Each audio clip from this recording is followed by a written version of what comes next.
नमस्कार, स्वागत है आपका। मैं हूं आपके साथ सुमित गुप्ता। आप देख रहे हैं 5 का पंच। राजस्थान में नफरती पत्थरबाजों की बहार आई है और ये नफरत के पत्थर मस्जिद से चलाए गए हैं। दरअसल शाहपुरा के जहाजपुर में जल झूलनी एकादशी के मौके पर बवाल हो गया। किले से निकल रहे पीतांबर राय महाराज के जुलूस पर पथराव हुआ। इसमें जुलूस में शामिल लोग घायल हो गए। घटना से भगदड़ मच गई और लोग जान बचाकर भागने पर मजबूर हो गए। कस्बे के बाजार बंद कर दिए गए और भारी संख्या में पुलिस बल तैनात कर दिया गया। वहीं इसके साथ ही भीलवाड़ा में भी सांस्कृतिक कार्यक्रम के दौरान गणेश पंडाल में पत्थरबाजी हुई। पत्थरबाजी की इस घटना से लोगों में गुस्सा है। आरोपियों के खिलाफ सख्त एक्शन की मांग की जा रही है।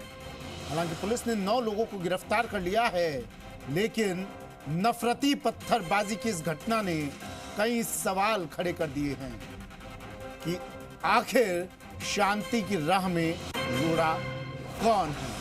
बातचीत का दौर जारी है, वार्ताओं का दौर जारी है और पहले दौर की वार्ता विफल भी हो गई।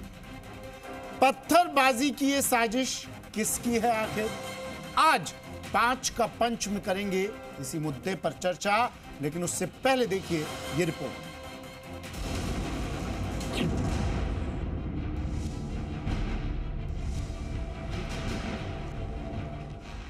ये तस्वीरें राजस्थान के जहाजपुर की है, जहां जलझुलनी एकादशी पर धार्मिक यात्रा जैसे ही जामा मस्जिद से गुजरी, जामा मस्जिद की छत पे ये नफरती पत्थर बरसने लगे।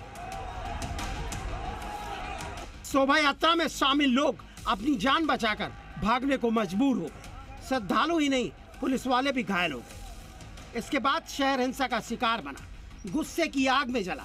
प्रशासन का बुलडोजर भी चला। जहाजपुर के बाजार आज बंद है। प्रदर्शनकारियों की मांग है कि आरोपियों के खिलाफ सख्त कार्रवाई की जाए। हालांकि जिस जामा मस्जिद से नफरती पत्थर फेंके गए उसे प्रशासन ने सील कर दिया है। मस्जिद से कहा गया है कि संपत्ति को लेकर जवाब दाखिल करें। नफरत के पत्थर सिर्फ जहाजपुर में ही नहीं चले, भीलवाड़ा के उपनगर सांगानेर भी इसका शिकार बना। यहाँ सांस्कृतिक कार्यक्रम के दौरान गणेश पंडाल में पत्थरबाजी हुई तो लोग आक्रोशित हो गए। प्रशासन से कार्रवाई की मांग की गई है। वहीं कोटा में भी गणेश प्रतिमा लगाने को लेकर पत्थरबाजी की खबर है। पत्थरबाजी और सियासत मौन है, ऐसा कैसे हो सकता है? कांग्रेस के प्रदेश प्रवक्ता स्वर्णिम चतुर्वेदी ने तो सरकार पर निशाना साधते हुए सरकार को ही जिम्मेदार बता डाला। जहाजपुर की घटना के लिए पूर्णतया भारतीय जनता पार्टी की राजस्थान सरकार की प्रशासनिक विफलता जिम्मेदार है। जब से भारतीय जनता पार्टी की सरकार का प्रदेश में गठन हुआ है, कानून व्यवस्था की स्थिति लगातार बिगड़ती जा रही है। अपराधियों में हौसला है और जनता भय से त्रस्त है और यह प्रशासनिक विफलता है, सरकार की विफलता है, जिस कारण से इस तरह की घटना हुई है। पुलिस का कहना है कि हालात फिलहाल नियंत्रण में है और आरोपियों का पता लगाने के लिए जांच जारी है। ऐसे में आज हम करेंगे क्या नफरती पत्थरबाजों की बहार आई है। सवाल यह भी है कि ये नफरती पत्थर कब तक फेंके जाएंगे। आखिर इन जिहादी पत्थरों से कब तक सौहार्द की भावना को घायल किया जाएगा। ब्यूरो रिपोर्ट, जी मीडिया।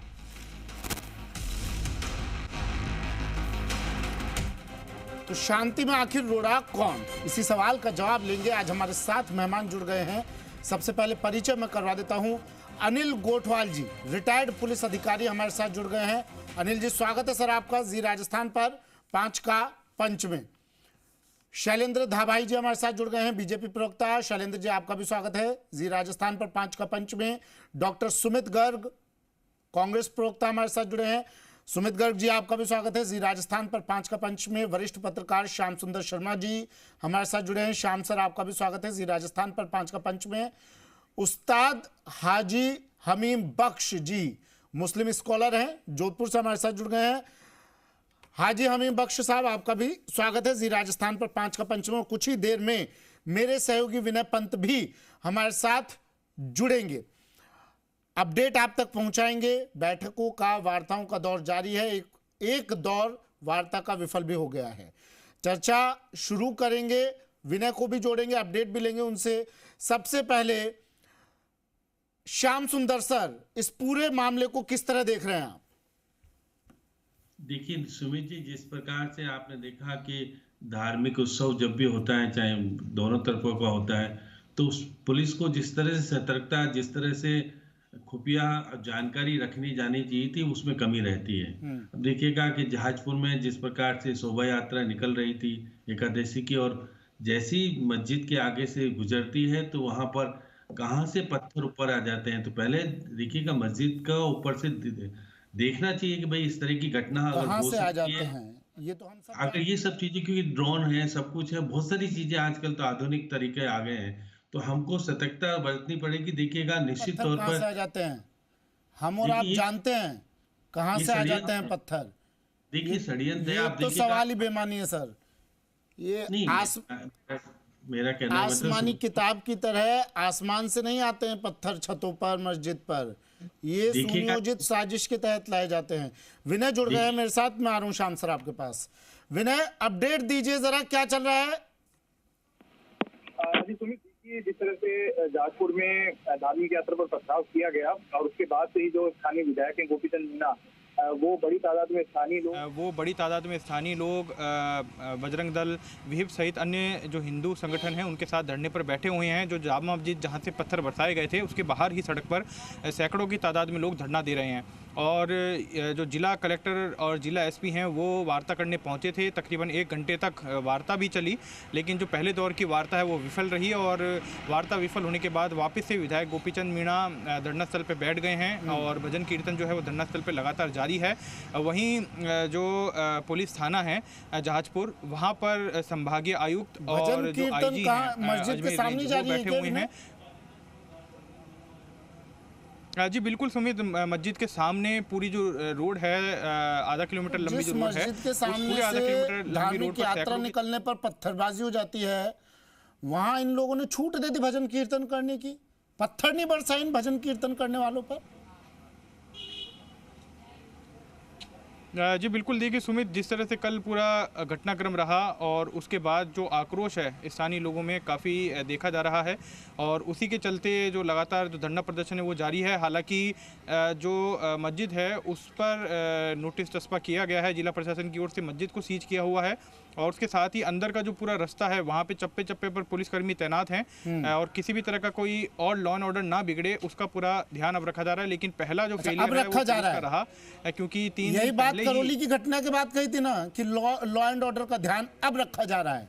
ये पत्थर पहुंच कैसे जाते हैं, कांच की बोतलें, पत्थर, ये क्या घर में इकट्ठा करके रखते हैं क्या ये लोग? मस्जिद में कैसे पहुंच गए? मैं घरों की बात छोड़ दीजिए, चलिए हमें तो अब आदत पड़ गई है कि हम धार्मिक जुलूस निकालेंगे और पत्थर खाएंगे। आदत में हमें डाल लेना चाहिए अपने आप। खतरे में अब लग रहा है कि हम लोग हैं, लेकिन ये घरों में तो पत्थर देखते आ रहे थे हम, अब मस्जिदों में भी पत्थर पहुंच रहे हैं। जी बिल्कुल सुमित, देखिए कल जो घटना हुई वो पूरी प्री प्लान थी। पहले जब जो परकोटे का दरवाज़ा है उसके अंदर से जब यात्रा निकल रही थी तो सड़क पे दोनों तरफ जो दुकानें थी वहाँ आधा दर्जन से अधिक जो युवक है वो खड़े थे। उन्होंने पहले हमला किया यात्रा पर। यात्रा में शामिल जो महिलाएं और बच्ची थे वो भागकर जब आगे की तरफ गईं तो उसके बाद ऊपर से यात्रा पर पथराव शुरू कर दिया गया और पत्थर भी कोई छोटे मोटे नहीं, फुटबॉल के आकार के बराबर के जो पत्थर हैं वो फेंके गए और इस तरीके से फेंके गए कि पत्थर फेंकने वाले नजर ना आए। जिस तरह के वीडियो सामने आए हैं तो पूरी प्लानिंग के तहत ये जो पूरा मामला है वो सामने आया। हालांकि पुलिस ने कितने लोग घायल हुए, उनकी स्थिति क्या? बस एक आखिरी सवाल भी है, इसका जवाब दीजिए, कितने लोग घायल, स्थिति क्या उनकी? जी बिल्कुल सुमित, देखिए हालांकि 5 से 6 लोग हैं जिनकी ज़्यादा चोट आई है। हालांकि क्योंकि पत्थरबाजी के बाद भगदड़ मची थी तो ऐसे में 50 के करीब जो लोग हैं उनको वो घायल हुए। कई लोगों के जूते चप्पल मौके पे छूट गए। पुलिसकर्मी भी इस पथराव में घायल हुए, लेकिन किसी को भी ज़्यादा ऐसी गंभीर चोट नहीं आई है। लेकिन 5 से 6 लोग हैं जिनकी ज़्यादा चोटें आई हैं, जिनका इलाज किया गया। लेकिन सबसे बड़ी बात यह है कि पथराव केवल 4 या 5 लोगों ने नहीं किया, पूरी प्लानिंग के तहत ये हुआ है और इसमें दर्जनों लोग शामिल हैं। तो उन सभी लोगों को आइडेंटिफाई करके गिरफ्तार करना और ये वही समुदाय विशेष के लोग ही होंगे। जी बिल्कुल, नाम तो हम ले नहीं सकते, ऊपर से ही पथराव किया गया और जो हमला किया गया था यात्रा पे।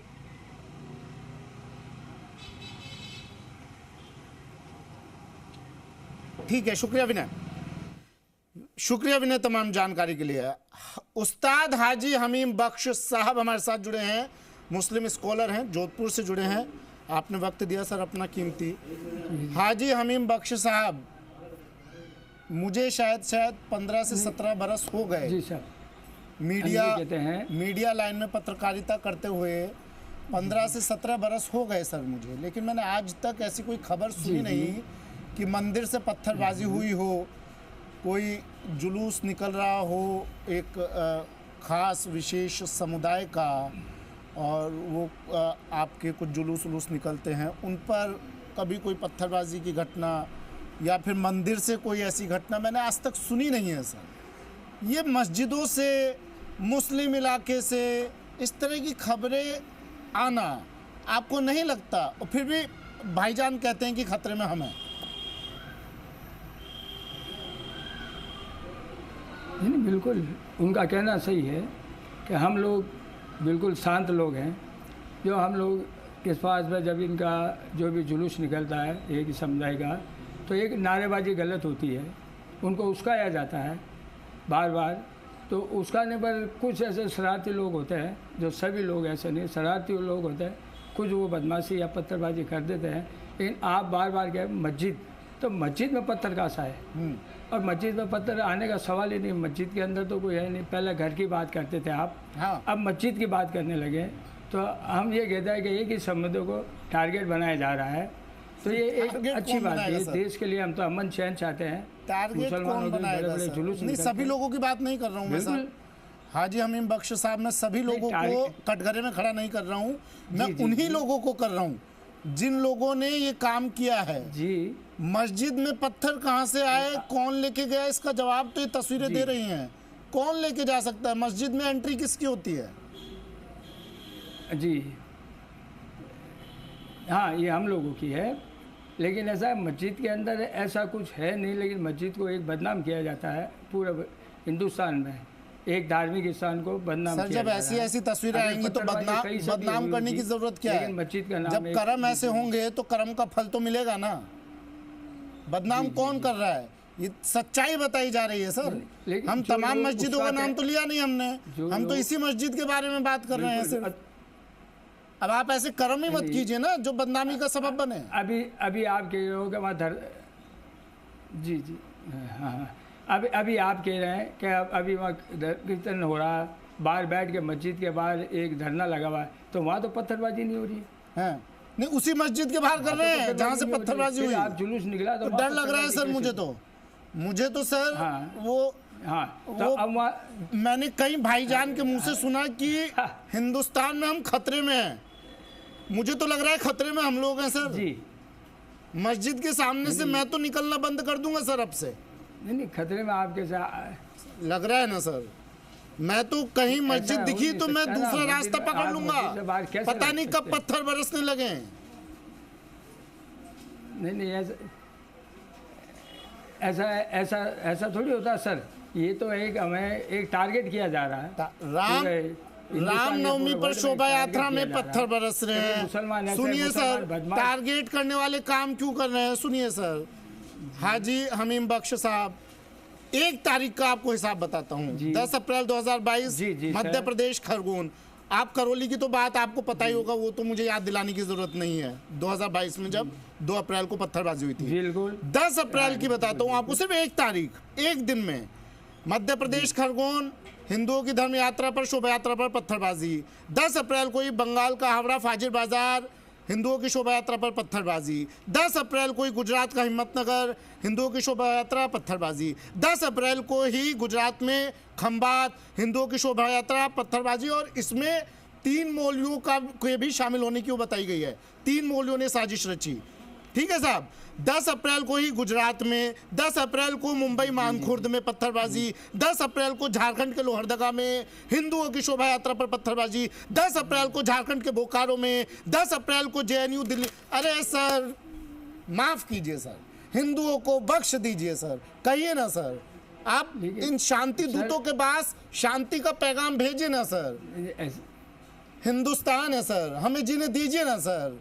क्यों पत्थर मार रहे हैं हम पर? ऐसा क्या कसूर कर दिया हम लोगों ने? हम तो नहीं, जीने का सबको हक है, जीने का आपको भी हक है, हमें भी हक है, लेकिन ये बात हम जो ये जो लोग असामाजिक तत्व हैं सर। अच्छा, एक सवाल पूछता हूँ हाजी हमीम बख्श साहब, एक सवाल आपसे पूछता हूँ सर, एक सवाल का जवाब। असामाजिक लोग हैं वो।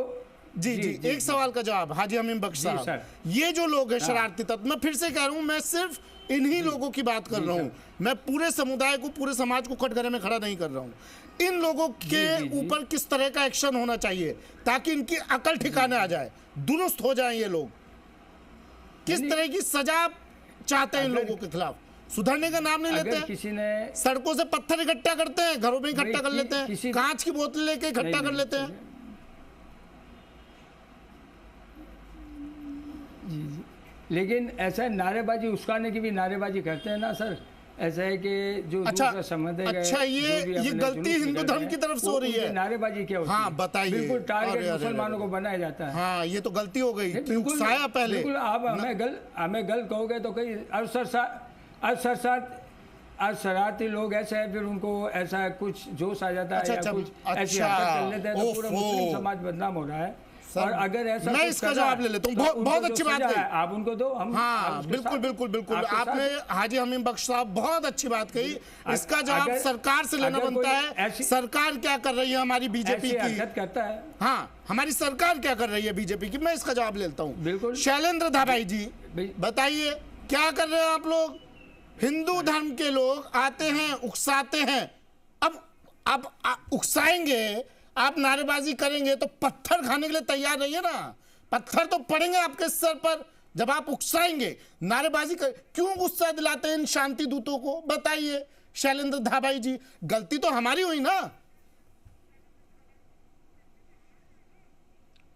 सुमित जी, आप देखिए, हिंदू सभ्यता संस्कृति में जो भी हमारे हिंदू त्योहार हैं उसमें शोभा यात्राएं निकलती हैं, जुलूस निकलते हैं और उसमें भजन कीर्तन होते हैं। प्रभु श्री राम के हों, चाहे हनुमान के हों, चाहे प्रभु श्री कृष्ण के हों या देवी देवताओं के, उनके नारे लगते हैं। तो ये तो एक स्वाभाविक प्रक्रिया है। जैसे मेरे मुस्लिम स्कॉलर भाई बता रहे थे, जय श्री राम लगाएंगे तो उकसाना हो गया ना। ये तो आपने जय श्री राम बोला तो इससे शांति दूत उकसाए में आ जाते हैं। इसलिए आप पहले आज वचन देकर जाइए, आज के बाद जय श्री राम नहीं बोलेंगे।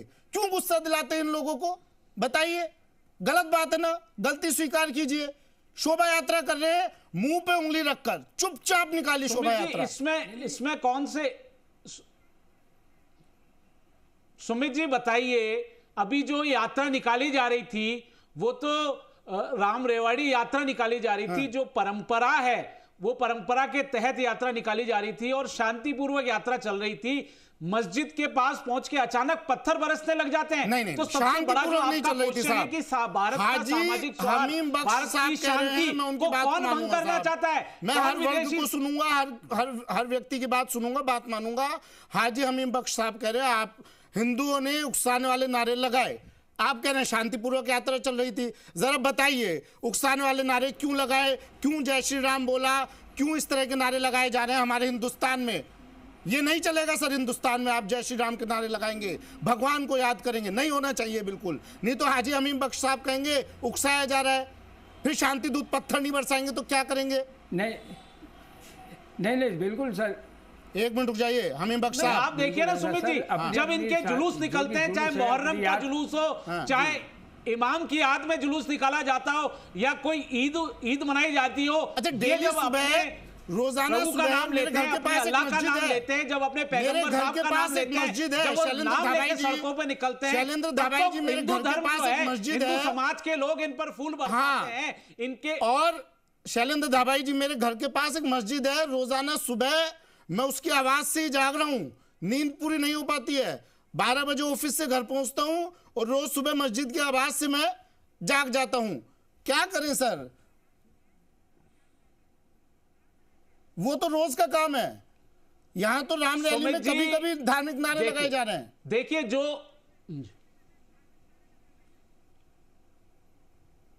देखिए जिस भी हिंदू समाज में जो भी धार्मिक यात्रा निकलती है, जिस भी प्रभु की नाम पे निकलती है, चाहे वो प्रभु श्री राम हो, चाहे प्रभु कृष्ण हो, चाहे हनुमान जी हो, चाहे अन्य देवी देवता हो, तो उनके नारे, उनके भजन चलते हैं। अब बताइए इनकी आपत्ति क्या है? मतलब आप हमारे को हिंदुस्तान में, भारत में जब सामाजिक सौहार्द पूर्वक, शांति पूर्वक चीजें होती हैं, उस पर स्टार्टिंग कोई करता है तो कौन करता है? ये सोचने आज मस्जिदों से पत्थर आपसे कह रहा हूं शैलेंद्र धाबाई जी, बम बरसाए जाते हैं, तलवारें निकलती हैं। हाजी साहब ने तो कह दिया बहुत पवित्र स्थान होता है जहां ये इबादत करते हैं, जहां ये अल्लाह को याद करते हैं, ईश्वर प्रभु को याद करते हैं। और मैं पूछना चाहता हूं, कौन किसकी जिम्मेदारी है? कौन मौलाना मौलवी है जो ये इजाजत देते हैं कि मंदिरों मस्जिदों में पत्थर आ जाने चाहिए, तलवारें इकट्ठी हो जानी चाहिए, पेट्रोल बम इकट्ठे हो जाने चाहिए, कांच की बोतलें इकट्ठी हो जानी चाहिए? तो ये विशेष धर्म जो है, समुदाय विशेष का, इनके धर्म गुरुओं को ध्यान रखना चाहिए, नहीं रखना चाहिए? ये चाहते हैं कि हम, आप बताइए, मैं इनसे पूछना चाहता हूं, जितने हमारे मुस्लिम भाई बहन भारत में सुरक्षित हैं, इनकी हालात देख लीजिए, पाकिस्तान हो, बांग्लादेश हो, अफगानिस्तान हो, सीरिया हो, जॉर्डन हो, मैं आपके पास फिर से आ रहा हूं। अनिल गोठवाल जी, क्या हालात है आज? अनिल गोठवाल जी के पास भी आऊंगा। पहले डॉक्टर सुमित गर्ग, सम्मानित है डॉक्टर सुमित गर्ग, वो अपने ये अब से नहीं, पिछली पिछली सरकार से लेकर और अब तक उम्मीद लोगों को ये थी कि नई सरकार आएगी और कम से कम इस तरह के जिहादी पत्थरों पर तो रोक लगा देगी, लेकिन ढाक के 3 पात। पिछली सरकार में भी वही था और अब भी वही। इलाज क्या देख रहे हैं इन लोगों का? इन लोगों को दुरुस्त करने का क्या तरीका है सर? सुमित जी, मैं आशा करता हूं कि आप मेरे को अनइंटरप्टेड थोड़ा बोलने का मौका जी जी। जहां तक इस तरह की घटनाओं का सवाल, मेरी पार्टी का स्पष्ट मत है कि जो भी कानून को का हाथ में लेगा उसके खिलाफ कानून सम्मत कार्रवाई होनी चाहिए, वो किसी भी धर्म का हो, मजहब का हो, जाति का हो, समाज का हो।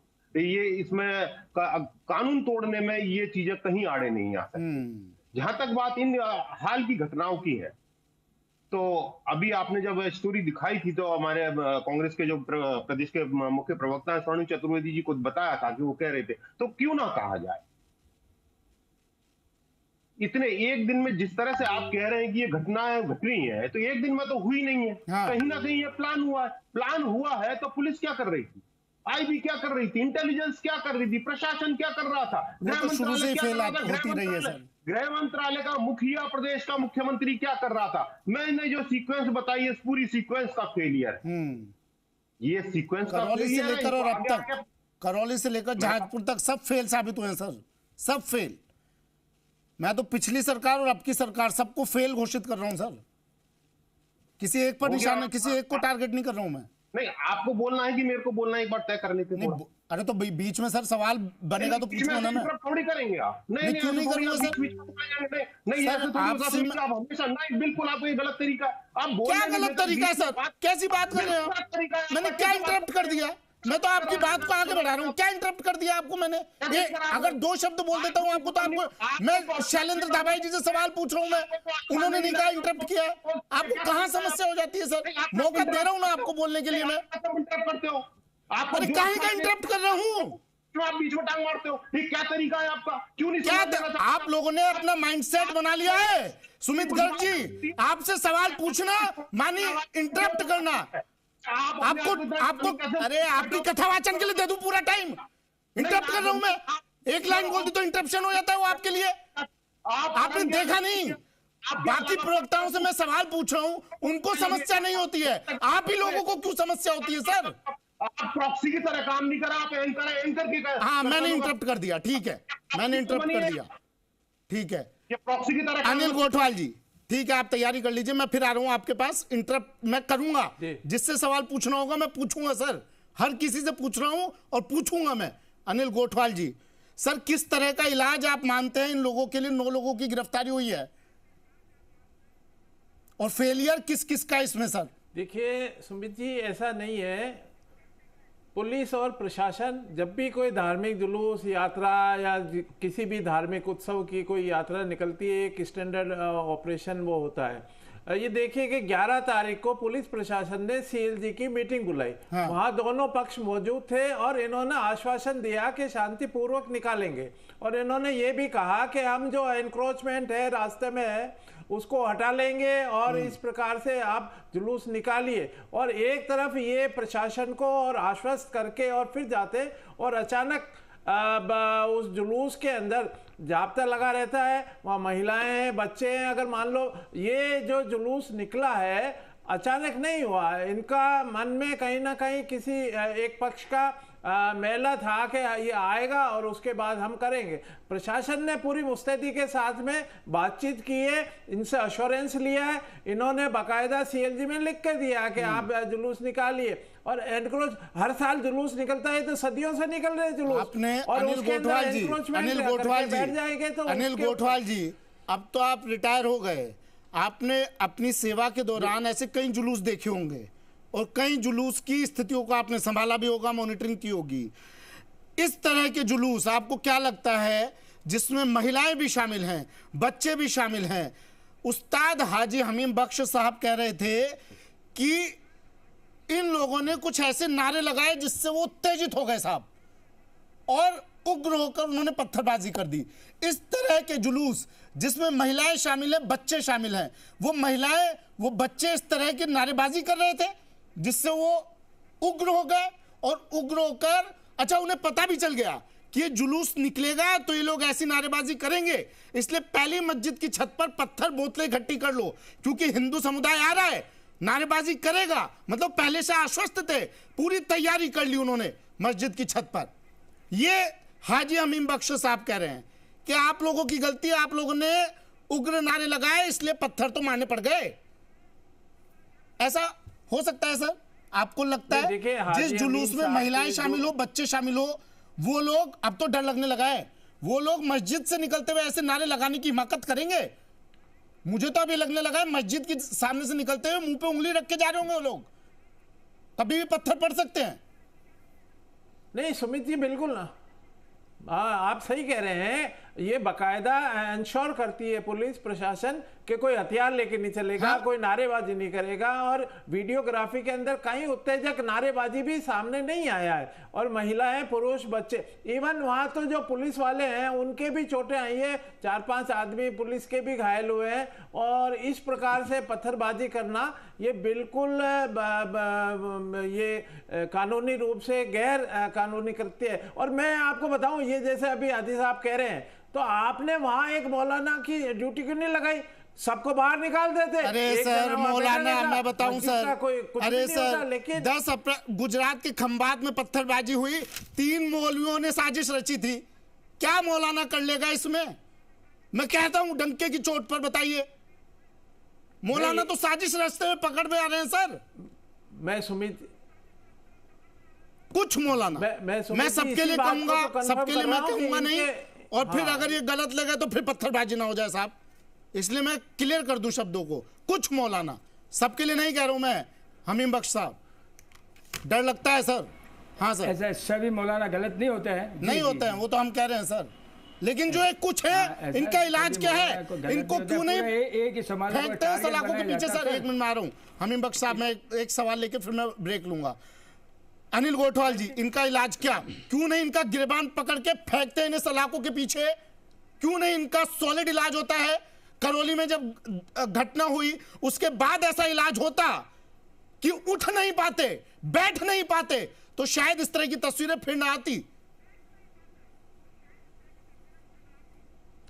देखिए, ये तभी तो ये आजकल एक नया इशू चला है कि भाई जो एनक्रोचमेंट कर रहा है उनके ऊपर ये बुलडोजर वाली बात आई है, और ये इसीलिए आई है कि वहाँ जनता के अंदर विश्वास पैदा हो कि ये दोबारा घटना करें। हाँ, फिर कहते हैं बुलडोजर चला दिया साहब, अतिक्रमण करके बैठे हैं सब जगह पर, और फिर कहेंगे बुलडोजर चला दिया हमारी संपत्तियों पर। मैं एक ब्रेक ले रहा हूँ, ब्रेक के बाद भी चर्चा का दौर यूं ही जारी रहेगा, और आप सभी लोग मेरे साथ बने रहेंगे। शांति में रोड़ा कौन? इसका जवाब तो इस टेक्स्ट से और इस डिबेट के टॉपिक से, इस चर्चा से आपको मिल ही गया। कल हुई पत्थरबाजी से, करौली में हुई पत्थरबाजी से, और जो मैंने एक एक करके तारीखें गिनाई, उन सब तारीखों से जवाब है हमारे पास। कि आखिर शांति में रोड़ा कौन, लेकिन रोड़ा जो लोग डाल रहे हैं इनका इलाज क्या, सवाल सबसे बड़ा। एक ब्रेक ले रहा हूं, जल्द हाजिर हूं।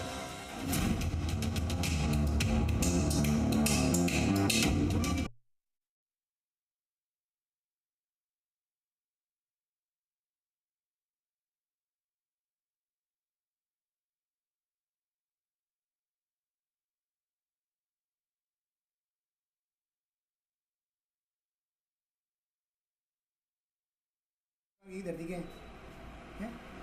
आप मर्डर को करा पकड़ी पुलिस को पकड़ने जा रहे हो, ये कौन सा नियम है? नियम कायदे। कोलकाता का मामला, कोलकाता में क्या हुआ, वो कौन था? बापू ने कहा वो दो से दबना नहीं, जी मत लगाओ, नहीं है। ठीक आप ठीक उसकी आवाज को दबाने की कोशिश करिए।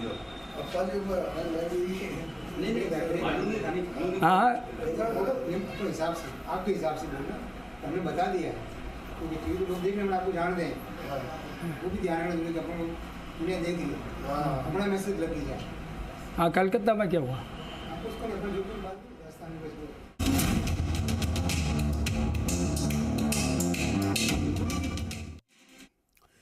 ब्रेक के बाद स्वागत है आपका। शांति में रोड़ा कौन, जवाब हम ले रहे हैं। मेहमान लगातार जुड़े हुए हैं। अनिल गोठवाल जी, रिटायर्ड पुलिस अधिकारी, शैलेंद्र धाबाई जी, बीजेपी प्रवक्ता, डॉक्टर सुमित गर्ग, कांग्रेस प्रवक्ता, श्याम सुंदर शर्मा जी, वरिष्ठ पत्रकार, और मुस्लिम स्कॉलर उस्ताद हाजी हमीम बख्श साहब। हाजी हमीम बख्श साहब, मस्जिद के सामने से गुजर रहे थे, नारेबाजी हो गई, गलती हमारी, लगा देना रहे। एक मिनट सर, एक सवाल मैं ले लूं, फिर आप बात कीजिएगा। उम्मीद करता हूं आप तो ये नहीं कहेंगे कि मैं आपकी बात को काट रहा हूं, आपसे क्रॉस क्वेश्चन कर रहा हूं, आपको बोलने का मौका नहीं दे रहा हूं। उम्मीद आपसे तो सर इतनी सी है मेरी। जी। एक सवाल ले लूं आपसे। गणेश पंडाल में पूजा चल रही थी भीलवाड़ा में, वहां पर भी पत्थरबाजी, वहां पर ऐसी कौन सी चीज इन्होंने सुन ली कि उग्र नारे लगाते हुए हम एक समुदाय विशेष के धार्मिक स्थल के सामने से निकल रहे थे, जानबूझ के उग्र नारे लगाए, इसलिए पत्थरबाजी कर दी। अब गणेश पंडाल है, वहां पर तो गणेश जी का ही जयकारा लगेगा ना सर, हमारे प्रथम आराध्य है, वहां पर भी ना लगाए हैं। पूजा अर्चना छोड़ दें करना है। घरों में भी आप बता दीजिए सर, इनसे पूछकर, तथा कथित शांति दूतों से, कि हम लोग अपने अपने घरों में भी पूजा अर्चना करें कि ना करें, या फिर वो सुबह अजान की आवाज़ सुनकर ही उठें, उसी से सोएं। हमें इतना बता दीजिए बस। ऐसा है सर। जी सर। कलकत्ता में जो हुआ, तो कलकत्ता में क्या हुआ, हमारे एक ही धर्म के लोग थे। कलकत्ता में क्या हुआ, कलकत्ता में क्या हमारे धर्म के लोग थे वहाँ। अच्छा। कलकत्ता में जो हुआ उसमें आपको सबको मालूम है। और जो ऐसे शरारती लोग होते हैं, उनका कोई धर्म नहीं होता है, उनका कोई ईमान नहीं होता है, उनका तो एक ही काम होता है, चाहे दोनों समुदाय के हो, उनकी समुदाय के हो चाहे इस समुदाय के हो, दोनों का धर्म नहीं है, ईमान नहीं है। जो कलकत्ता की डिटेल बता दीजिए एक बार सर। वो एक ही धर्म को टारगेट नहीं बनाया जाता, एक ही कलकत्ता में क्या हुआ इसकी डिटेल बता दीजिए, दर्शक जानना चाहते हैं। कलकत्ता की डिटेल आपको सब मालूम है? नहीं, मुझे नहीं मालूम। आपको सब मालूम है, एक ही धर्म के लोग नहीं थे, आपको सब मुझे नहीं मालूम है, मैं जानकारी। आपको मालूम है? अरे मुझे नहीं मालूम है, मैं जानकारी ले रहा हूँ। आपको मालूम है कि नहीं है बताइए। आप पूरी दुनिया की जानकारी आपको मालूम है कि नहीं है बताइए। एक ही धर्म के लोग क्या वहाँ जो हुआ, जो घटनाक्रम हुआ, तो वहाँ एक ही लोग हमारे समाज के लोग थे क्या? वहाँ मामला बताइए। कलकत्ता में जो भी हुआ हमारे समाज के लोग थोड़ी। क्या हुआ वहाँ, क्या हुआ वो आपको मालूम? आप देखिए, मुझे तो जो मालूम है मैं बता रहा हूँ। एक ही धर्म को टारगेट बना रहे हैं, एक ही धर्म को लेकर, वो मैं तारीख के साथ लेकर आया हूँ। कहाँ मौलवियों की मिलीभगत आई, शरारती लोगों को मस्जिद पकड़ी गई थी। कहते हैं दोनों धर्म में लेकर आया हूँ। दोनों धर्म में जानकारी दीजिए। दोनों धर्म में शरारती लोग होते हैं, उनका कोई ईमान नहीं होता, उनका धर्म नहीं होता है। बताइए क्या हुआ? दोनों का ईमान, बताइए ना के लोग ऐसा। हाजी हमीम बख्श साहब बताइए क्या हुआ? आपको सब मालूम है सर। मैं इंतजार कर रहा हूँ, आप रिपोर्टर हैं, मैं इंतजार कर रहा हूँ। मैं डॉक्टर सुमित की तरह अब मैं मुझे सीख मिल गई है, इंतजार करना चाहिए। मैं बिल्कुल कीप क्वाइट, कीप साइलेंस, और 10 सेकंड का आपको वक्त दे रहा हूँ, मैं चुप हूँ। बताइए कलकत्ता में क्या हुआ? नहीं होता है, और सभी ऐसा है सर, ये कलकत्ता की घटना आपको सब मालूम है। आपने कोट इन कोट किया कलकत्ता की घटना, क्या हुआ? मालूम है क्या हुआ कलकत्ता में? क्या हुआ? कलकत्ता की घटना सब मालूम है, नहीं आपको सब मालूम है सर। अरे मेरी जानकारी नहीं है, आपको सब मेरे कई ठीक है, आपकी जानकारी में भी नहीं है, आपकी जानकारी में भी नहीं है। हमें तो जबरदस्ती व्हाट्सएप यूनिवर्सिटी से ताल्लुक रखते हैं आप, जानकारी बहुत है, व्हाट्सएप यूनिवर्सिटी से ताल्लुक रखते हैं आप, ठीक है। मैं बताता हूँ, ठीक है, मैं बताता हूँ सर, मैं बता दूँ। मैं हाजी हमीम बख्श साहब, मुझे इतना बताइए आप कि ये जो लोग हैं 9 लोगों की गिरफ्तारी हुई है, इन लोगों के खिलाफ क्या एक्शन लिया जाना चाहिए? और भी जितने भी लोग हैं, चाहे वो जिस भी समुदाय, आप कह रहे हैं कलकत्ता, जो भी आपने कलकत्ता की घटना बता रहे हैं, आपकी जानकारी में नहीं है, लेकिन फिर भी मान लेता हूं कि है आपकी जानकारी में। वहां आप कह रहे हैं सारे समुदाय के लोग, तो मैं मान लेता हूं। मुझे अब ये बताइए कि अगर जो ये घटना हुई जहाजपुर में, इसमें जिस भी समुदाय के लोग थे, आपका उनसे कोई वास्ता तो है नहीं, है ना? अपराधी तो अपराधी होता है, अपराधी का धर्म नहीं होता, ये तो हम कहते हैं। आतंक का धर्म नहीं होता है, है ना? इनके खिलाफ क्या एक्शन लिया जाना चाहिए? करौली और ये इस तरह की घटनाएं, भीलवाड़ा जैसी घटनाएं दोबारा ना आए। जो कानून में जो रहता है, जो कानून इस पर जो एक्टिव करता है कि भाई कानून का क्या दायरा बनता है, किस घटना पर किस धारा लग रही है, उस धारा पर जो भी एक्शन लिया जाए, और जो गलत है उस पर हम भी ये कहते हैं जिसने गलती की है, और जो इसके खिलाफ ऐसा करता है। और मस्जिद में जिसकी परमिशन से घुसे पत्थर लेकर उसके खिलाफ भी एक्शन को टारगेट या पूरे एक समाज को टारगेट नहीं बना दे। मस्जिद में जिसकी परमिशन लेकर घुसे, ये धर्म स्थल है, जैसे मंदिर हो, मस्जिद हो, या नहीं, मैं मंदिरों में नहीं होता है, परमिशन की जरूरत नहीं, मंदिरों में नहीं होता है, अपने अपने धर्म के नहीं, मंदिरों में पुजारी होते हैं, मस्जिदों में मौलवी होते हैं, बिना उनकी अनुमति के तो कोई घुसेगा नहीं ना सर। मैं नमाज पढ़ने जाता हूँ, साजो सामान लेकर पढ़ने जाता हूँ, वहाँ परमिशन की जरूरत नहीं होती है। नहीं, परमिशन की जरूरत दर्शनों के लिए नहीं होते हैं, पूजा के लिए नहीं होती है, आराधना के लिए नहीं होती है, इबादत करने के लिए नहीं होती है, परमिशन की जरूरत नहीं। लेकिन आप पत्थर और हथियार लेकर जाएंगे ना सर, पत्थर और हथियार लेकर जाएंगे तो उसके लिए परमिशन की जरूरत पड़ेगी आपको, मिली भगत की जरूरत पड़ेगी आपको। पत्थर हथियार तो ऐसा कि वहाँ देखे नहीं जाता है, वही तो मैं कह रहा हूँ। तो अगर जिस भी, मैं तो कह रहा हूँ, अगर मंदिर, मैं साफ कह रहा हूँ, मंदिरों से आज तक हुआ नहीं है, डंके की चोट पर भी मैं कह रहा हूँ ना होगा, ये भी आश्वस्त करता हूँ आपको, बिल्कुल डंके की चोट पर कि मंदिरों से ऐसा नहीं होगा। और अगर हो तो मंदिर में जिसकी परमिशन से पत्थर गए उस पर कार्रवाई हो। मैं तो साफ कह रहा हूं, आप भी कहिए कि मस्जिद में जिसकी परमिशन से, जिसकी मिली भगत से पत्थर गए, हथियार गए, ये भी उस पर भी एक्शन हो, सख्त एक्शन हो, ऐसा वैसा नहीं, सख्त एक्शन कहिए। ऐसा मंदिर, हमारे मस्जिद में हथियार लेना भी बिल्कुल गलत है, धर्म में नहीं है ये हमारे। हम नमाज के लिए जाते हैं, अगर कोई शरारती आदमी, अगर बच्चे कुछ ऐसी हरकत कर लेते हैं तो आप उनको एक्शन लो, उनको पकड़ो, जो उनकी सजा है, और जिस कानून से बच्चे मतलब बच्चे पत्थर लेकर गए थे, नहीं बोलेंगे हम। पूरे धर्म को जो टारगेट बनाया जाता है, हमारी मस्जिदों को टारगेट बनाया जाता है, जो मस्जिदों को टारगेट, धर्म स्थल को टारगेट बनाया जाता है, ऐसा थोड़ी होता है सर।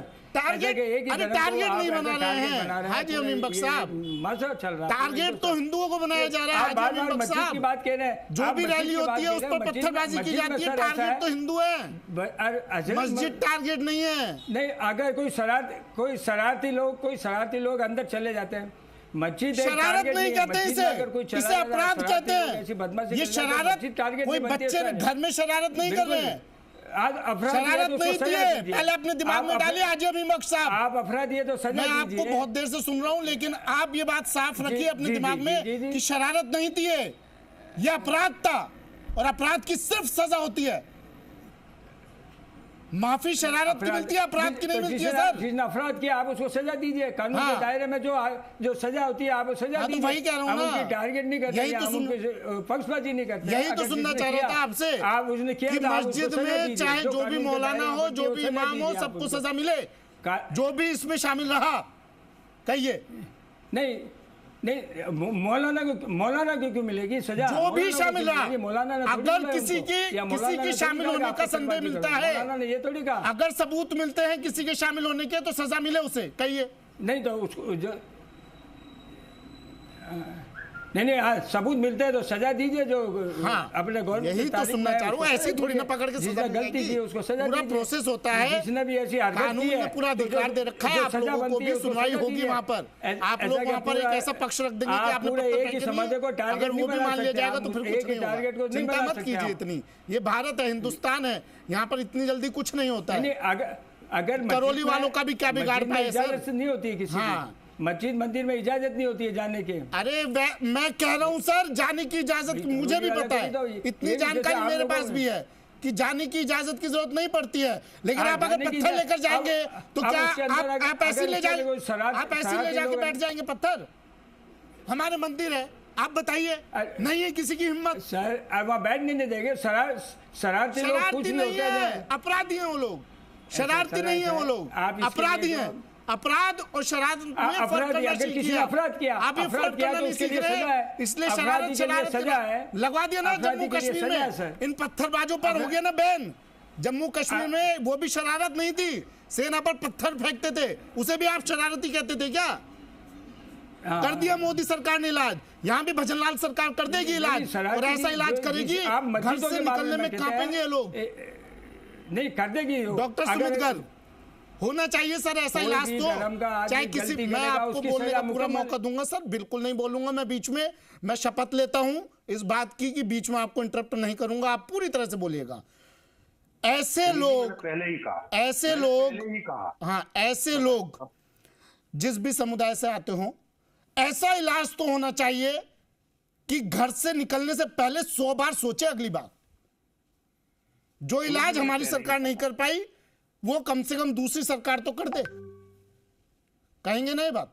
देखिए मैंने पहले ही आपसे कहा कि जो भी अपराध में कारित है, जो भी षड्यंत्र में शामिल है, देश के कानून अनुसार जो कड़ी से कड़ी कार्रवाई होनी चाहिए वो होगी। आप और मैं यहां बैठ के ये तय नहीं कर सकते कि ये कार्रवाई होनी चाहिए, ये कानून तय करेगा। अब मैं जो पूर्व में आपके कॉरेस्पोंडेंट विनय वहां से रिपोर्ट कर रहे थे उनकी बात पे जाता। उन्होंने कहा कि सत्तारूढ़ दल के जो विधायक हैं वो धरने पे बैठे। किसके खिलाफ धरने पे बैठे? सरकार के खिलाफ। सरकार किसकी है? बीजेपी की।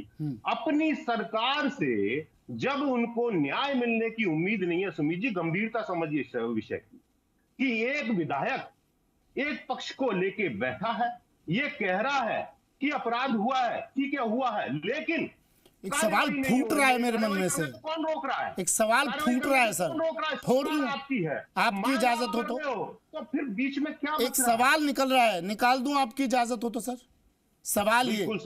सवाल ये कि पहली बात तो लोकतंत्र है, आपको तो शाबाशी देनी चाहिए थी उस सत्तारूढ़ विधायक को कि अपनी सरकार के खिलाफ अगर बैठा है धरने पर तो अच्छी बात है, आपको सराहना करनी चाहिए ऐसे विधायकों की, ऐसे नेताओं की कि जो पार्टी नहीं देखते हैं, सिर्फ लॉ एंड ऑर्डर देखते हैं। दूसरा, आप विधायक की बात कर रहे हैं कि सरकार के खिलाफ, हमने पिछली बार देखा सचिन पायलट को भी देखा, दिव्या मदेरणा को भी देखा, जिन्होंने कह दिया था कि महिलाओं सुरक्षित नहीं हूं, मैं सुरक्षित महसूस नहीं करती हूं, उन्होंने भी अपनी सरकार के खिलाफ मोर्चा खोला था। हमने तो उनकी शाबाशी की थी कि अच्छी बात है, सरकार के खिलाफ नहीं होता है सर, ये अपराध के खिलाफ होता है, आप समझिए इस बात को। मैं समझ रहा हूं, मैं समझ रहा हूं, मैंने ये नहीं कहा कि विधायक गलत कर रहा है। मैं कह रहा हूं कि प्रदेश की कानून व्यवस्था का ये हाल हो गया कि हो गया नहीं, पहले से था ये तो बैठा है। हाँ, ये कह सकते हैं आप कि सुधार नहीं पा रहे हैं लोग। सर सुधरेगा कैसे? अनुभवहीनता, अकर्मण्यता सब कुछ सामने आ रही है आपके। आप अपनी गुटबाजियों में इतने उलझे हुए हो कि प्रदेश की आपको चिंता नहीं। एक मंत्री इस्तीफा देके बैठा है, उसका आपको पता नहीं है। एक विधायक मंत्री को बेईमान भ्रष्ट कह रहा है, एक विधायक धरने पे बैठा है। तो सर मुख्यमंत्री जी करें क्या? उनको पता ही नहीं है कि कानून व्यवस्था को हैंडल कैसे करना है।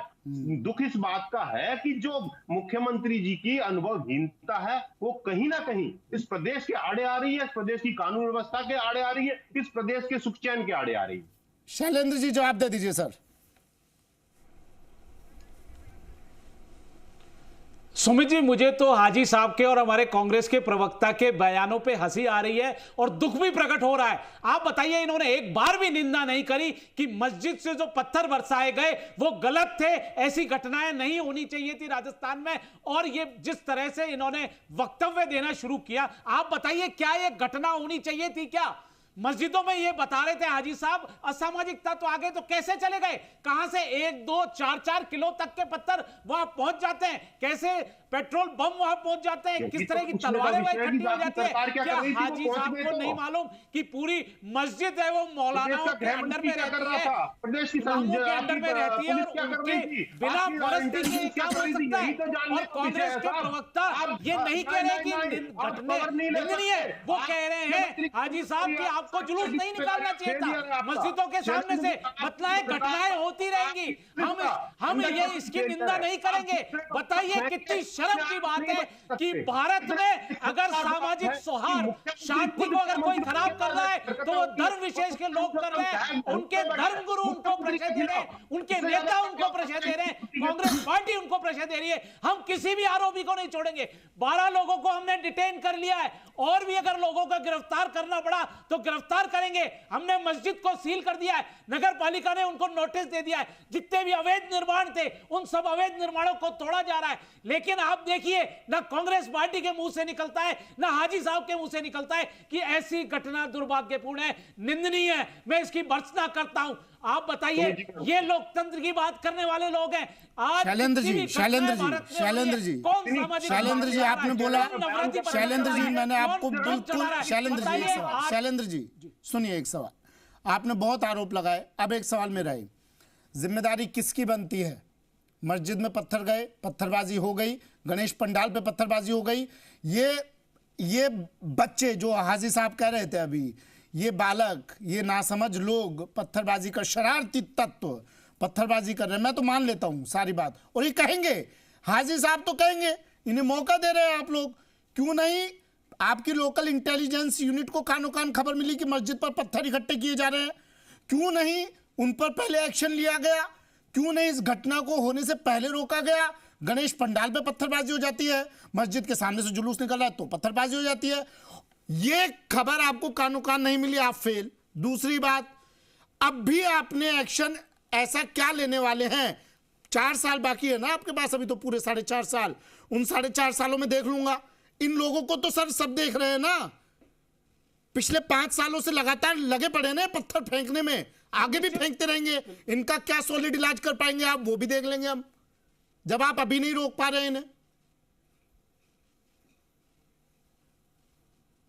शैलेंद्र जी, मैं आपकी बात से कहीं हद तक सहमत हूं कि वो पत्थर मस्जिदों तक पहुंच जाते हैं, एकाएक नहीं पहुंचते, कहीं ना कहीं प्रशासन की भी इसमें लापरवाही नजर आती है, उनको भी नहीं बख्शा जाएगा। लेकिन माननीय भजनलाल सरकार कटिबद्ध है, प्रतिबद्ध है कि इस तरह के सामाजिक गृह मंत्री की जिम्मेदारी आप स्वीकार करते हैं? सख्त से सख्त इलाज किया जाएगा, कठोर से कठोर इलाज किया जाएगा। आगे आने वाले समय में किसी भी धर्म की यात्रा निकले, किसी भी समुदाय की यात्रा निकले, स्वीकार किया है उस पर किसी भी तरह का गृह मंत्रालय का फेलियर है, प्रशासन का फेलियर है, सरकार का फेलियर है। बीजेपी के प्रवक्ता ने जी राजस्थान का स्वीकार किया है कि ये घटना प्रदेश की सरकार की, प्रदेश के गृह मंत्री का फेलियर नहीं है। अगर प्रशासन ने कुछ लापरवाही की है तो उसको दुरुस्त करने का काम भी हमारा ही है।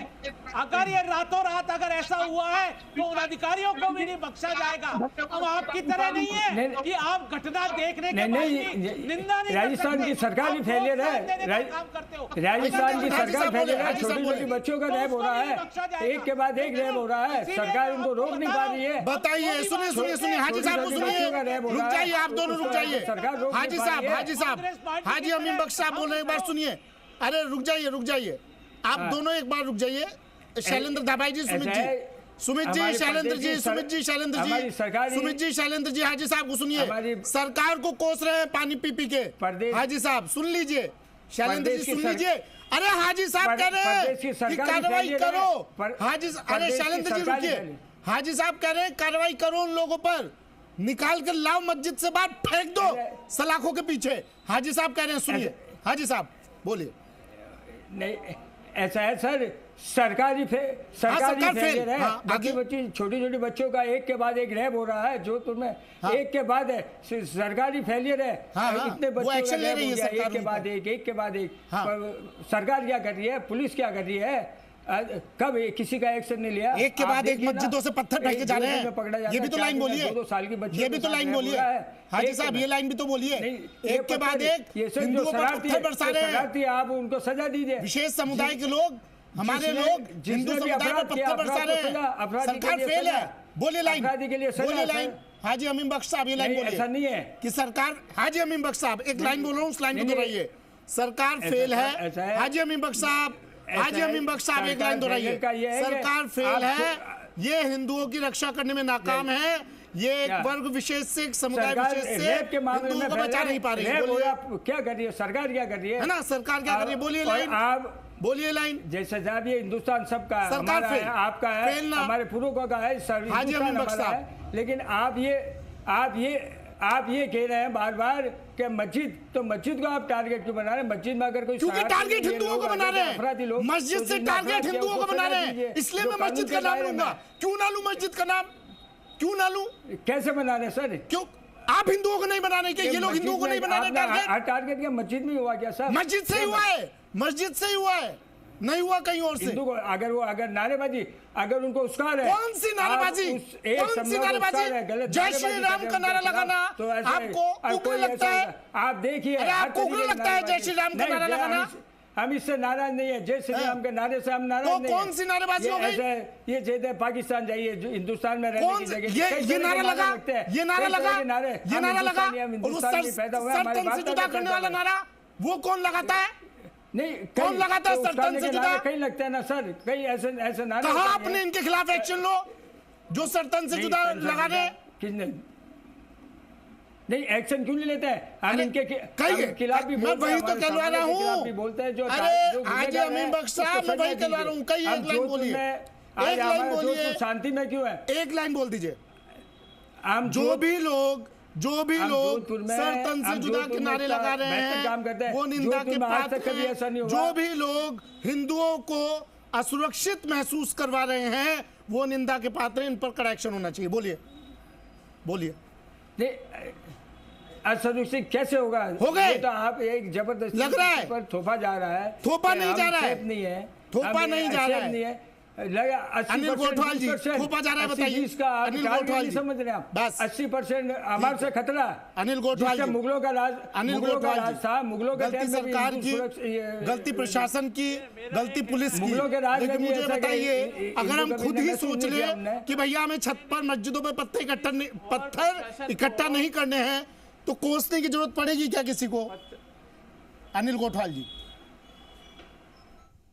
नहीं, जब विश्वास दिलाया जाता है सीएलजी की मीटिंग में कि हम ये करें, नहीं करेंगे, और वो जाके और बाद में करते हैं। हाँ, प्रशासन को थोड़ा सा ड्रोन का या अतिरिक्त पुलिस फोर्स का या कोई पहले वो रूट मार्च को देखा होगा तो वहां कुछ ना कुछ एनक्रोचमेंट भी हटाया। हाँ। इनके तो एक तो एनक्रोचमेंट से ही शुरू हुआ, तो एनक्रोचमेंट हटाने के लिए इनको कहा तो वो नहीं हटाया। ये नारेबाजी का काम बता रहे हैं। नारेबाजी तो वहां हुई नहीं है कुछ भी। महिलाएं पुरुष और शांतिपूर्वक अपने भजन गाते हुए निकल रहे थे। नारेबाजी का तो यहाँ क्या इलाज करें ऐसे लोगों का? रहा सवाल इसका कि जब उनको हटाने के लिए तो ऊपर से पत्थरबाजी की गई। हाँ। तब ये जाके जनता ने ये किया कि भाई एक अच्छा, मस्जिद का भी अतिक्रमण मिल रहा है क्या सर? कुछ ऐसी भी जानकारी है क्या? पत्थरबाजी कर रहे जी, मस्जिद का भी कुछ ऐसी जानकारी है कि अतिक्रमण करके बनाई हुई है? कुछ ऐसा है क्या? नहीं, वो तो 2 नोटिस दिए हैं नगर पालिका ने, वो तो सामने है सारे सोशल मीडिया के ऊपर। उन्होंने जो दिए नगर निगम ने, नगर परिषद ने, ये एनक्रोचमेंट है, मस्जिद का खुद का एनक्रोचमेंट है, वहाँ 30 ठेले और निकाल दिए। तो जुलूस को नहीं, इबादत करने के लिए भी ना अतिक्रमण की जरूरत पड़ती है। बाद में ये माहौल खराब हुआ। मैं आ रहा हूँ। श्याम सुंदर सर, इबादत करने के लिए हम अतिक्रमण करेंगे, अतिक्रमण करके हिंदुओं पर पत्थर बरसाएंगे और लहूलुहान कर देंगे, हिंदुओं को उनकी शोभा यात्रा नहीं निकालने देंगे, हिंदुओं को असुरक्षित महसूस करवाएंगे, हिंदुओं को जीने नहीं देंगे। हमारा मकसद क्या यही रह गया है क्या? और फिर कह दो तो कहते हैं वो तो नासमझ थे, वो तो शरारत कर रहे थे। बच्चे शरारत करते करते, उछल कूद करते हुए पत्थर ले गए, कांच की बोतल ले जाते हैं ये बच्चे। और फिर अच्छा, शरारत ऐसी कि सिर्फ हिंदुओं को देखते हैं ये लोग कि ये समुदाय निकले और इन पर हम पत्थर बरसाए। शरारत ऐसी है इनकी, सोची समझी शरारत। श्याम सर, देखिए सुमित जी, निश्चित तौर पर प्रशासनिक स्तर पर जो कार्रवाई पहले की जानी चाहिए थी हम उसको नहीं कर पाए। अब ये देखिए, अतिक्रमण था तो पहले हटाया, अब 24 अतिक्रमण हटा दिए गए रातों रात, इससे पहले क्यों नहीं हटाया गया? और ये निश्चित तौर पर सामाजिक सुरक्षा की भावना की दृष्टि से जो गलत लोग थे उनके ऊपर कार्रवाई करनी चाहिए थी। अब भी देखिए, हम केवल 9 लोगों को गिरफ्तार कर पाए। और अतिक्रमण है, ये नगर पालिका ने नोटिस आज दिया, पहले क्यों नहीं दिया? ये देखिए सारी बातें हैं कि अगर धर्म स्थल पर अतिक्रमण करेंगे तो असामाजिक तत्व सक्रिय हो जाएंगे, क्योंकि देखिए वही दुकान लगाता है वहां पर बैठ करके, जो कि होता है। अब वहां पे किस तरह की दुकानें लगी, किस तरह की स्थितियां बनी हुई है। देखिए धार्मिक स्थल पर जिस तरह की वातावरण व्याप्त हो गया है, उससे समय रहते हुए काबू किया जा सकता था, क्यों नहीं किया गया? अब देखिए विधायक को धरने पर बैठना पड़ रहा है। अब शैलेंद्र जी बार बार कह रहे हैं, देखिएगा यहाँ हिंदू मुस्लिम का मामला नहीं है। हिंदू मुस्लिम का मामला तो जब आता है, देखिए शरारती तत्व तो खिलाफ कार्रवाई कीजिए, कड़ी कार्रवाई कीजिए, जो कि बाद में वो वापस नहीं उठे। जिस प्रकार से 24 अतिक्रमण हटाए गए रातों रात, पहले से क्यों नहीं? नगर पालिका की स्थिति ऐसी क्यों कमजोर है? जिस तरह से अतिक्रमण होने ही क्यों दिया गया? ये देखिए निश्चित तौर पर मस्जिद छोटी सी इलाके में होगी, वो बढ़ती चली जाती है, हम उसको रोक ही नहीं पाते। सर डर भी तो लगता है ना, जब शोभा यात्रा निकालते हैं पत्थरबाजी कर देते हैं, मंदिर मस्जिद पर एक्शन लिया तो पता नहीं क्या लोग क्या करेंगे, लोग तो तलवारें लेके निकल जाएंगे फिर। नहीं, घटना इसलिए शायद डर होगा प्रशासन में।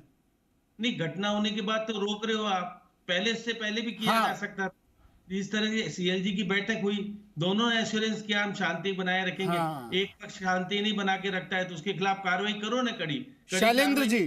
शैलेंद्र जी आपसे कमेंट ले रहा हूं, सरकार आपकी, जल्दी से एक शॉर्ट सा कमेंट दे दीजिए, ये आश्वस्त कर दीजिए इन लोगों का इलाज ऐसा होगा कि उठने बैठने लायक तो रहेंगे नहीं, और कम से कम जो अपराधियों का जुलूस निकालती है ना पुलिस हमारी, आजकल हम देख रहे हैं ऐसा जुलूस निकले इन लोगों का, ताकि लोगों को सीख मिले। कोई भी धर्म का हो, कोई भी धर्म का आदमी अगर अपराध करता है तो उसके लिए सजा है, कानून है उसके लिए। हाँ, लेकिन हम सीखेंगे नहीं, बिल्कुल निश्चित सीखेंगे नहीं। माननीय भजनलाल सरकार ने बहुत गंभीरता कितनी बड़ी से बड़ी हो जाए, पत्थर हम बरसाएंगे करते हुए 12 लोगों को डिटेन कर दिया है, दूसरे लोगों की छापेमारी जारी है। आइंदा ऐसी घटनाएं नहीं हो, उनको कठोर से कठोर सजा दी जाएगी कि आने वाले समय में कोई भी ऐसी मस्जिद जो पवित्र होती है, जहां इबादत की जाती है, प्रार्थना की जाती है, और वहां से इस तरह की घटनाएं होना, इनको भी शोभा नहीं देता। हमारे आज अरे शोभा उबा छोड़ दीजिए, इनको कुछ शोभा नहीं देता। मुझे बताइए इलाज क्या करेंगे इनका? आगे से ऐसी अपराधी जिसने अपराध किया है, किसी भी धर्म का अपराध किया तो उसको सजा। एक तो दो चीज बताइए शैलेंद्र जी, दो चीज के लिए आश्वस्त कीजिए शैलेंद्र जी। एक तो जितने भी ऐसे धार्मिक स्थल हैं, मस्जिद वस्जिद जहां भी बनी हुई है, इनका आप तुरंत इलाज करेंगे, जिन्होंने अतिक्रमण कर रखा है, जगह जगह लोगों के रास्ते रोक के बैठे हैं ये लोग। दूसरा, ऐसे लोगों का इलाज करेंगे जो पत्थर ले लेके अपनी जेब में घूमते हैं। बिल्कुल निश्चित तौर पर सुमित जी, बिल्कुल पूरा इलाज किया जाएगा। ऐसे लोगों को, असामाजिक तत्वों को, विशेष धर्म के जो सामाजिक स्वाद शांति बिगाड़ते हैं राजस्थान भारत की, उनको कीजिए इनका इलाज नहीं जाएगा, कठोर से कठोर कार्रवाई होगी। और जो भी एनक्रोचमेंट हो रखा है, उन सब एनक्रोचमेंटों को हटाया बहुत जरूरी है, बहुत जरूरी है। जरूरत आन पड़ी अब गुड गवर्नेंस, एक व्यवस्थित गवर्नेंस। हिंदू कह रहा है कि खतरे में लगे हैं हम लोग।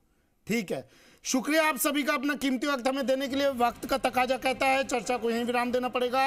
अनिल गोठवाल जी, शैलेंद्र धाबाई जी, डॉक्टर सुमित गर्ग, श्याम सुंदर शर्मा जी और उस्ताद हाजी हमीम बख्श साहब, आप सभी का शुक्रिया। 5 का पंच में आने के लिए, जी राजस्थान पर आने के लिए शांति में रोड़ा कौन, ये तस्वीर साफ है। अब उस रोड़े को कौन हटाएगा? सरकार हटाएगी। अब किस बुलडोजर चल रहा है उस रोड़े पर, उस रोड़े को जल्द हटाकर दूर कर दिया जाएगा, ये आश्वासन बीजेपी ने दे दिया है। 5 का पंच में आज के लिए इतना ही, दीजिए इजाजत, नमस्कार।